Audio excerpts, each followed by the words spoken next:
जय हिंद साथियों, कैसे हैं आप सभी। उम्मीद है अच्छे होंगे।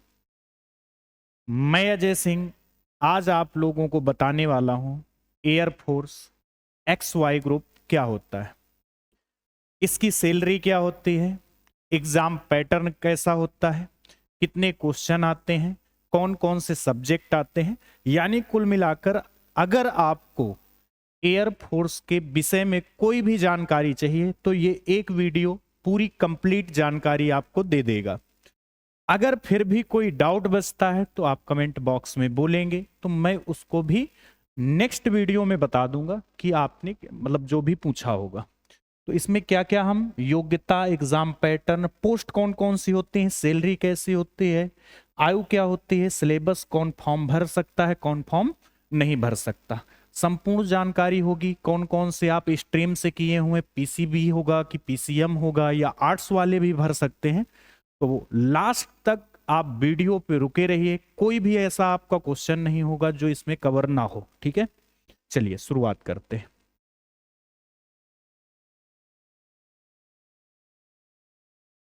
सबसे पहले देखते हैं इसकी एलिजिबिलिटी क्या है, आप फॉर्म भर सकते हैं कि नहीं। देखो, एलिजिबिलिटी अगर आप एक्स ग्रुप की तैयारी कर रहे हैं, किसकी, एक्स वाले की, तो ये तो सबको पता है कि आप इसमें फॉर्म तभी अप्लाई कर सकते हैं जब आपने इंटर अपना कंप्लीट कर लिया हो, 12 पास कर लिया हो, 12th पास हो, उसमें 50% नंबर लाए हो आप 12 पे, और इंग्लिश में 50% अलग से हो। मतलब कहने क्या है, देखो 12 में ओवरऑल परसेंटेज आपका 50 हो, कम से कम, ज्यादा हो तो कोई दिक्कत ही नहीं है भाई, लेकिन अगर कम से कम कितना होना चाहिए, 50। और इंग्लिश में भी 50% नंबर हो। ऐसा नहीं है कि आपने फिजिक्स में 100 में 100 ले आए, मैथ में 100 में 100 ले आए, और ऐसा होगा नहीं, वैसे सब में 100 में 100 ले आए, केमिस्ट्री में भी ले आए 100 में 100, हिंदी में भी ले आए, या जो भी और आपकी विषय हो, और आपने 49 नंबर इंग्लिश में ले आए, तो आप एलिजिबल नहीं है। यानी ओवरऑल परसेंटेज भी 50% हो, इंग्लिश में भी 50% नंबर हो, तब आप एक्स ग्रुप के लिए अप्लाई कर सकते हैं। लेकिन एक और शर्त है कि आपने जब आपने 12th किया है तो फिजिक्स, केमिस्ट्री और मैथ ले रखी हो, यह भी याद रखना। फिजिक्स, केमिस्ट्री, मैथ लेकर ही इंटर में पढ़े हो तभी आप इसको अप्लाई कर सकते हैं, अदरवाइज आप एक्स ग्रुप में अप्लाई नहीं कर सकते। दूसरा होता है वाई ग्रुप, इसको नॉन टेक्निकल बोलते हैं। इसमें आपको 12 पास होने चाहिए, 50% aggregate in 12th and 50% in English. 50% वही परसेंटेज होना चाहिए इंग्लिश में, लेकिन 50% आपके नंबर होने चाहिए, ये जरूरी है। बाकी विषय में कितने हैं, ओवरऑल 50 बनना चाहिए, लेकिन इंग्लिश में भी 50% होना चाहिए। और यहां सबसे अच्छी बात यह है कि आप किसी भी स्ट्रीम में हो, इससे कोई लेना देना नहीं। आप आर्ट से किए हो, आप पीसीबी से किए हो, फिजिक्स केमिस्ट्री बायो लेकर पढ़े हो, पीसीएम से किए हो, कॉमर्स से किए हो, इससे कोई मतलब नहीं है। आपने 12th पास किया है, लेकिन इंग्लिश अनिवार्य है और उसमें 50% नंबर अनिवार्य है। तो ये आप जान गए कि फॉर्म कौन कौन सा अप्लाई आप कर सकते हैं। और जो बच्चे 2026 फर्स्ट फेज वाला, ये जो अभी चल रहा है, इसका फॉर्म भरे हुए हैं, उनके लिए बता रहा हूं मैं। कैंडिडेट्स बॉर्न बिटवीन 1 जनवरी, अभी डेट बढ़ गई है, आप 8 जनवरी तक फॉर्म फिलअप कर सकते हैं। तो 1 जनवरी 2006 से 1 जुलाई 2009 के बीच एलिजिबल हैं, तो आप इसमें अप्लाई कर सकते हैं। आपकी डेट 1 जनवरी 2006 के बाद की हो, 1 जुलाई 2009 से पहले की हो, इनके अगर आप बीच में हैं तो आप तुरंत इस फॉर्म को भर दीजिए। और मैं इसके बाद में बताऊंगा कि आपको तैयारी कैसे करनी है, क्या करना है, यह भी जानकारी है। सिलेक्शन प्रोसेस कैसे होता है, सिलेक्ट आप इसमें कैसे होंगे, देखिए इधर। सबसे पहला आपका होता है स्टेज 1 रिटन एग्जाम। ठीक है, मेन अगर पूछेंगे, मेन रोल इसी का है, 90% बच्चे इधर ही हो जाते हैं बाहर, ठीक है। तो रिटेन एग्जाम ही मेन है इसमें सबसे ज्यादा, इसके बाद तो खैर इंपॉर्टेंट तो सभी हैं। रिटेन एग्जाम होगा जब आप इसे क्वालिफाई कर लेंगे, जब इसे आप पास कर लेंगे तो स्टेट 2 में पहुंचेंगे। तो सबसे पहला आपका डीवी होगा। डीवी का मतलब बच्चों होता है डॉक्यूमेंट्स वेरिफिकेशन, डॉक्यूमेंट्स वेरिफिकेशन। फिर आपका पीएफटी होगा, डॉक्यूमेंट्स वेरिफिकेशन, मतलब जो आपने फॉर्म फिलअप किया है, जो जो डॉक्यूमेंट्स लगाए हैं वो सभी सही हैं कि नहीं, ये मतलब है जो आपने हाई स्कूल इंटर मार्कशीट जो बनवाई है फर्जी तो नहीं है, निवास प्रमाण पत्र, आधार, जो मतलब जो भी डॉक्यूमेंट्स हैं वो सब रियल हैं कि नहीं, आपने फर्जीवाड़ा तो नहीं किया है, ये डॉक्यूमेंट्स वेरिफिकेशन है। फिर पीएफटी होता है। पीएफटी में क्या क्या आता है, आपकी दौड़ रनिंग हो गई, पुशअप हो गए, सिटअप हो गए, ठीक है, तो ये इसमें पीएफटी में आएंगे, ये होगा। फिर इसके बाद एसआरटी होगा, ये सिर्फ क्वालिफाइंग होता है, जिसको हम पहले साइको टेस्ट के नाम से जानते थे। ये एक बहुविकल्पी प्रश्न दिए जाएंगे आपको, इसमें सिर्फ पासिंग होता है, आराम से नॉर्मली आप कर लेंगे इसको। फिर इसके बाद जीडी होगा, ग्रुप डिस्कशन। आपको एक टॉपिक दे दिया जाएगा, उसके बारे में आपको इंग्लिश में चर्चा करनी होगी अपने साथियों से। आपका ग्रुप एक बना दिया जाएगा, 8 का 10 का, ऐसे बच्चों का 14 भी हो सकते हैं। उसमें से आपको एक कोई टॉपिक दे दिया गया, मान लो डाउरी सिस्टम। डाउरी सिस्टम का मतलब जैसे दहेज प्रथा, इसके बारे में आपको डिस्कशन करना है कि दहेज प्रथा क्या होती है, ये अच्छी है या खराब है सोसाइटी के लिए, इसके बारे में आपको चर्चा, वो पेज में लिखा भी होगा, इसके बाद आपको डिस्कशन करना है उसी के बारे में। तो ये जीडी हो गई, ग्रुप डिस्कशन, ठीक है। फिर इसके बाद मेडिकल, और इसमें मेडिकल बहुत अच्छे लेवल का होता है, आपके हाथ पैर टूटे ना हो, ठीक है, कोई आपको ऐसा कोई रोग ना हो जो ठीक नहीं हो सकता, एड्स या फिर आप कह सकते हैं कैंसर, ऐसे कोई किसी रोग से पीड़ित ना हो, तब ये फॉर्म भरें आप। फिर स्टेज 3, ये सब कुछ हो गया आपका। इसके बाद आपका कॉल लेटर आ जाएगा, ज्वाइनिंग लेटर सॉरी, और उसके बाद फिर से आपका डीवी होगा, डॉक्यूमेंट्स वेरिफिकेशन, जब यहां से आप जाएंगे ज्वाइन करने के लिए। और फिर से आपका मेडिकल चेकअप होगा। ऐसा तो नहीं है आपने ज्वाइनिंग के दौरान जो आपको टाइम मिला है उसमें आप खूब खेले कूदे, हाथ पैर टुड़वा लिए, यहां आप ठीक थे, यहां जाने के बाद आपने ऐसा कुछ कर लिया, तो इस वजह से ये दोबारा होगा, ठीक है। तो आप इसके बारे में भी जान गए, सिलेक्शन प्रोसेस कैसे होता है। अब सिलेबस क्या होता है, एग्जाम पैटर्न क्या होता है, इसके बारे में जानते हैं। मेन तो यही है ना। अगर एक्स ग्रुप की बच्चों बात करें तो इसमें 3 सब्जेक्ट आते हैं, एक मैथ्स, एक फिजिक्स और एक इंग्लिश। मैथ्स यही जो आपने 12th में पढ़ी है, अवकलन समाकलन, ये जो है नहीं, इसके अलावा भी जो चैप्टर है डिटर्मिनेंट्स, मतलब इंटर का पूरा सिलेबस होगा। फिजिक्स, ओनली फिजिक्स आएगी, साइंस नहीं है, ओनली फिजिक्स है, और ये भी 12th की होगी।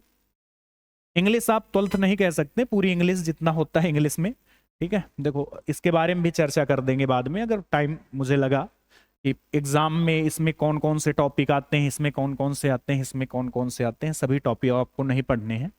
ये 20 नंबर की आएगी, ये 25 का, ये 25 का, तो टोटल मार्क्स कितने हो गए, 70, ठीक है। टोटल कितने हो गए, 70 नंबर का आएगा।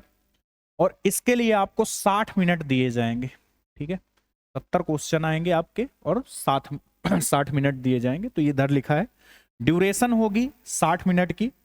1 नंबर का एक क्वेश्चन होगा, अगर आपने एक क्वेश्चन गलत किया है तो सही वाले से आपके 0.25 नंबर कट कर लिए जाएंगे, यानी निगेटिव मार्किंग भी है, तो इसका भी ख्याल रखें, तो कम मारना है इसमें, ठीक है। अगर आप ये कहें मुझसे कि पासिंग, तो आपको अगर 35 प्लस भी नंबर ले आए तो ये मान लीजिए आप इस रेस में हैं, ठीक है, सिलेक्शन होने की। इतने नंबर आपको टारगेट करने हैं कि 35 आ जाए। अगर आप वाई ग्रुप की बात करें तो वाई ग्रुप में सिलेबस होता है 20 नंबर की इंग्लिश आती है। अच्छा, अगर आपने एक्स का भरा है और तो वाई का आप पेपर मन हो तो दीजिए, ना मन हो तो मत दीजिए। कुछ बच्चे होते हैं सिर्फ वाई की तैयारी करते हैं तो वो एक्स वाला नहीं देते, लेकिन इंग्लिश का पेपर दोनों का सेम सेम होता है। जो ये इसमें इंग्लिश पूछी जाएगी वही इसमें पूछी जाएगी, दोनों का पेपर ही सेम होता है। आप एक पेपर देने जाएंगे तो दोनों का पेपर एक साथ ही हो जाएगा, ठीक है। तो इसमें अलग अलग कुछ नहीं है। तो इंग्लिश 20 नंबर की आएगी, और इस पूरे पोर्शन को मिलाकर बच्चों बोलते हैं रागा, ठीक है। क्या बोलते हैं, रागा। इसमें रीजनिंग 15 की, मैथ 7 की, जीके 8 की। एक आधा नंबर ऊपर नीचे हो सकता है, कभी इसमें 14 क्वेश्चन आ गए, इसमें 8 आ गए, या इसमें 9 आ गए, तो एक आधा नंबर ऊपर नीचे हो सकता है इस रागा वाले पोर्शन पे, लेकिन इसके टोटल क्वेश्चन बच्चों 30 आएंगे, तो 30 और 20 कितने हो गए, 50। ठीक है, इसका जो टाइमिंग आपको मिलेगा 20 मिनट इसके लिए अलग से मिलेंगे आपको। अब ये मत सोचना कि इस इंग्लिश वाले टाइम को मैं बचा लूंगा और इसमें यूज कर लूंगा, ऐसा कुछ नहीं होने वाला है। ऐसा मत सोचना कि यहां मैं इसको 15 मिनट में कर लूंगा, 5 मिनट इसमें लगा लूंगा, तो ये जो 25 मिनट मिलते हैं मैं इनको 30 मिनट बना लूंगा, ऐसा कुछ नहीं होने वाला। ये 20 मिनट बाद ही क्लोज होगा, इसके लिए आपको 25 मिनट मिलते हैं। तो बेटा इसमें पूरा खेल जो है सिलेक्शन में टाइमिंग का है, कि आप इनके लिए देखो, क्वेश्चन तो हो सकता है आपने थोड़ी मेहनत कर रखी होगी तो क्वेश्चन तो सब आ रहे होंगे, लेकिन पूरा खेल इसमें टाइमिंग का है। टाइमिंग अगर आपने सेट कर ली, आपने एक क्वेश्चन 1 मिनट में कर लिया 1 मिनट के पहले, तो ये मान लीजिए कि आप पेपर कर पाएंगे। इसमें भी मैं ये कहूंगा कि आप 35 प्लस स्कोर कीजिए, तभी आप मानिए कि सिलेक्शन के लिए आप एकदम फाइनल है। ठीक है, नहीं तो फिर ऑल इंडिया मेरिट बनेगी, वहां से बाहर हो जाएंगे। तो इसमें ड्यूरेशन आपको 45 मिनट मिलेगा, 1 मार्क्स वही, एक क्वेश्चन 1 नंबर का, और 0.25 निगेटिव मार्किंग भी होगी। ठीक। अब देखो हाइट कितनी चाहिए, ये भी आपके लिए, आप मेल हैं या फीमेल इससे कोई लेना देना नहीं, आपकी हाइट 152 सेंटीमीटर मिनिमम होने चाहिए, इससे कम का ना हो। 152 सेंटीमीटर मिनिमम हाइट हो, मेल हो चाहे फीमेल। हाँ, अगर आप नॉर्थ ईस्ट से बिलोंग करते हैं या हिल रीजन से, पहाड़ी एरिया से, जैसे आप उत्तराखंड का कुछ एरिया ले लीजिए, तो वहां पर 147 सेंटीमीटर आपकी हाइट ले ली जाती है। और अगर आप लक्षद्वीप से बिलोंग करते हैं तो आपकी हाइट 150 सेंटीमीटर भी होगी।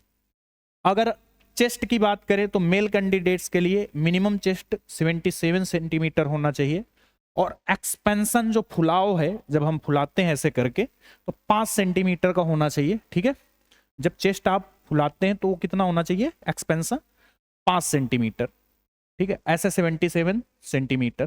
फीमेल कंडीशन जो है मिनिमम चेस्ट का कोई नहीं है, लेकिन फुलाव जो होना चाहिए ये भी 5 सेंटीमीटर का होना चाहिए। मिनिमम कोई क्राइटेरिया नहीं है इसमें, लेकिन जो फुलाव है वो 5 सेंटीमीटर का होना चाहिए फीमेल पे। तो मेल हो या आप फीमेल हो, अगर आप इतनी हाइट है आपकी मिनिमम, कुछ इसमें होते हैं जिनकी हाइट थोड़ा इससे ज्यादा होती है, कहीं कहीं 162 सेंटीमीटर भी मांगते हैं, कहीं कहीं 165, कुछ ब्रांचें हैं इसकी। ठीक है, तो अगर नौकरी ही आपको चाहिए तो 152 सेंटीमीटर कम से कम हाइट होनी चाहिए, इससे कम है तो आप भाई फॉर्म ना भरें, क्यों पैसे बर्बाद करेंगे आप। अब फिजिकल कैसे होता है, फिजिकल में देखो क्या क्या होता है। सबसे पहले रनिंग होगी आपकी 1.6 किलोमीटर, यानी आप इसे बोल सकते हैं 1600 मीटर की रनिंग। आपको ये रनिंग 7 मिनट में कंप्लीट करनी है। ये मेल कैंडिडेट के लिए है, मेल जो है उसको 7 मिनट में है। अगर आप थोड़ा फिट है तो ये रेस आराम से कंप्लीट की जा सकती है, 7 मिनट काफी टाइम होता है। 20 आपको स्क्वाट्स मारने होंगे, स्क्वाट्स जान गए ना, उठक बैठक का, ऐसे करके उठक बैठक, कान पकड़ के नहीं, मतलब मैं बता रहा हूं उठक बैठक। ठीक है, वो 20। 10 पुशअप समझ गए, और 10 सिटअप, सिटअप का मतलब ऐसे करके जो ऐसे ऐसे किया जाता है, इनको सिटअप बोलते हैं। ठीक, तो 10 ऐसे मारने हैं, 20 ये, 10 ये, 10 ये।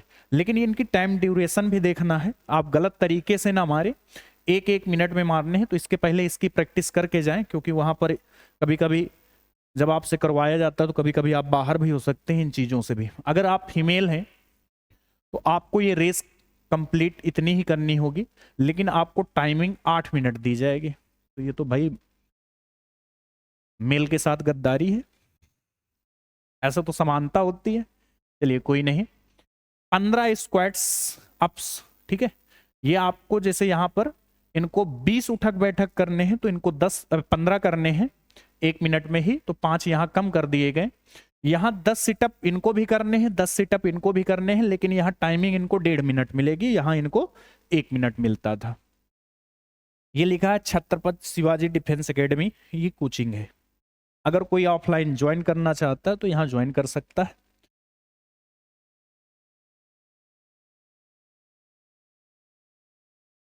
अब जॉब कौन कौन सी होती हैं ये भी देख लीजिए, शायद ये आपको जानकारी ना हो या आपने देखा हो तो हो सकता है कि ये बातें आपको पता ना हो। तो एक्स ग्रुप में जो जॉब होती हैं, ऑटोमोबाइल्स फिटर की, इलेक्ट्रॉनिक्स फिटर की, इलेक्ट्रिकल फिटर की, मैकेनिकल सिस्टम फिटर की, स्ट्रक्चर फिटर की, प्रोपल्यूशन फिटर की, वर्कशॉप फिटर की जो स्मिथ होते हैं, वर्कशॉप फिटर मैकेनिकल वाले, वेपन फिटर और एजुकेशन इंस्ट्रक्टर। इतनी जॉब होती हैं इसमें। आप ये कह सकते हैं कि अगर आप फिर आगे